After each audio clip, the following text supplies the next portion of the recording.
here because it is Cleft Lip and Palate Awareness Week. So Ava, as you know if you've been following our vlog, does have a cleft palate as in connection to her Pierre-Robin sequence diagnosis.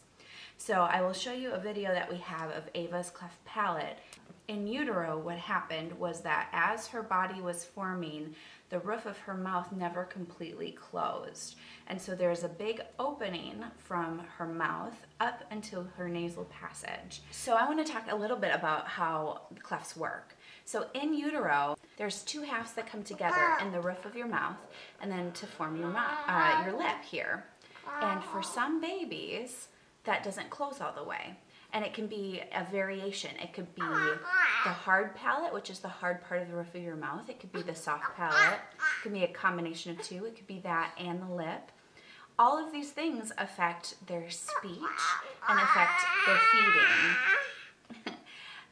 So Ava was lucky enough to successfully feed with a Dr. Brown's specialty bottle, which is set up so that there is a one-way valve, because with everything being so open, right, if it hasn't closed in the roof of your mouth, there is an airway that goes between your nasal passage and your mouth, and you can't close that off to create suction, which makes it difficult to eat. So most of these babies cannot breastfeed because they can't create that suction. So like I said, Ava had the feeding part figured out because we had that specialty bottle, but it still affects her speech. So the cleft babies can't make all the noises that you and I can make. So they can't make like P's or T's or D's because again, they can't close that roof of their mouth. They can't close the space between the nasal passage and the mouth the way you or I could. And so she can't make D's. She can't say things like dada. She can say things like mama and wawa. She likes to say wawa a lot. But when you're thinking about how kids learn speech, they mimic us. They try to repeat what the parents and adults and other kids around them say. Well, it's like learning a bad habit too, right?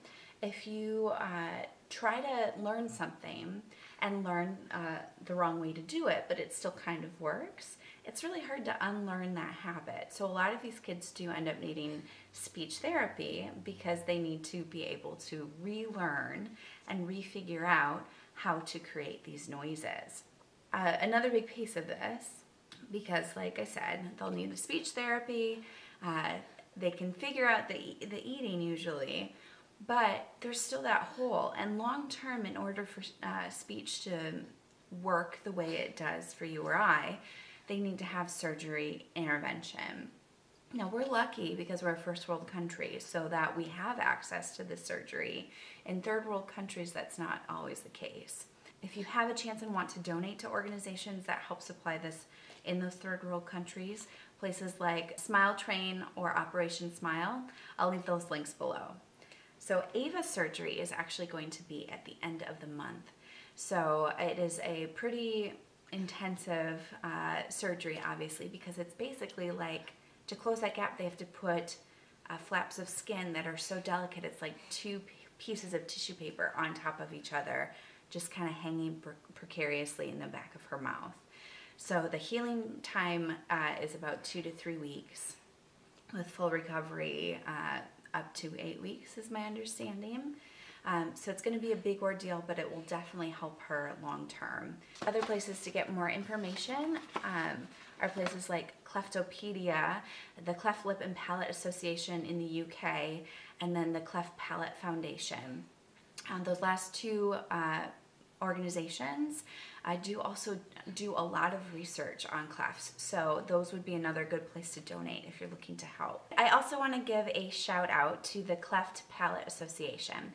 They actually in hospitals supplied this cute little bear for us because of Ava's cleft palate, and if you look really closely on the mouth, they have various lines on the teddy bear's mouth because the teddy bear also has a cleft, which I thought was really, really sweet. That's all I have today. If you'd like more information or want to follow how the cleft palate repair surgery goes for Ava.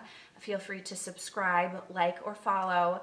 We will have that coming up soon, obviously, once the surgery happens. If you have any questions, please feel free to put the questions below. I'm not a doctor, but I have learned a lot about this, obviously, as a mom, because Ava has a cleft palate. So I'd be happy to answer what I can.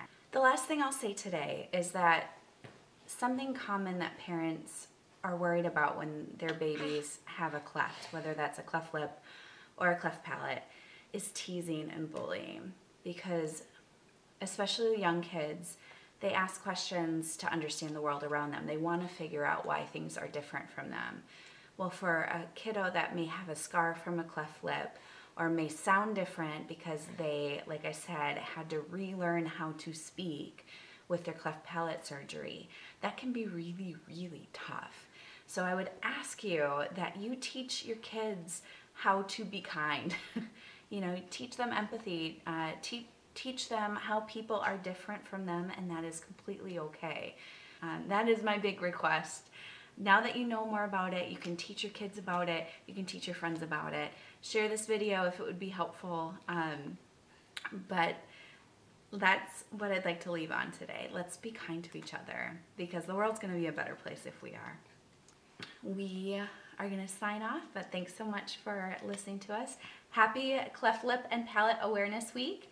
Thank you so much for your time, and we will see you next time. Ava, do you want to say hi? Hi! Bye-bye, guys.